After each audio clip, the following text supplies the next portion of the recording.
What's going on, guys? This is Day Trader Insight. In this video I wanted to talk about Estee Lauder stock. Estee Lauder is actually my second largest holding. Why? I told you guys there's a beautiful setup on the Estee Lauder chart, and I had very high conviction that we were going to see that play out, and it's exactly what it's doing, right?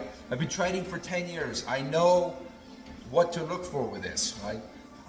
But what will we see with Estee Lauder? We're going to see it finish hitting that lower trend line. It never back tested it from the downside.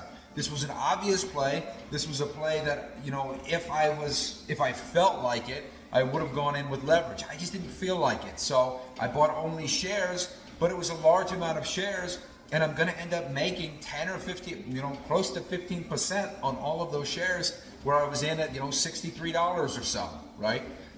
In a short amount of time. So this was a play I had very high conviction on. Now, where is it going long term?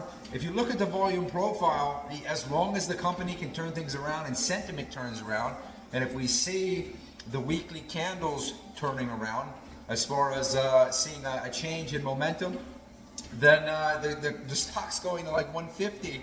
So is this a stock that I'm going to be holding? Honestly, I'd say I'm probably going to sell at least 50% of the position, if not 75% of the position at my target, right? I would rather have that capital to be able to allocate towards something else. Now, will it keep running long term?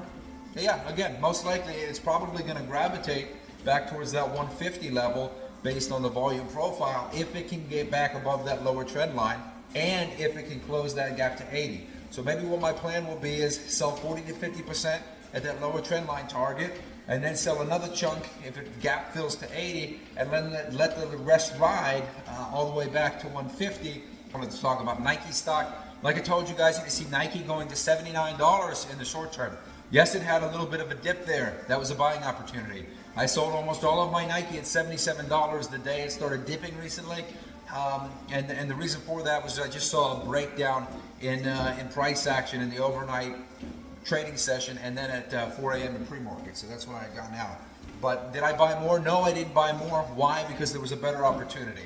I ended up putting more money in Estee Lauder, which ended up going up way more, right? So I sold some Nike, bought some extra Estee Lauder. I was happy with that move. But anyway, where is Nike going from here?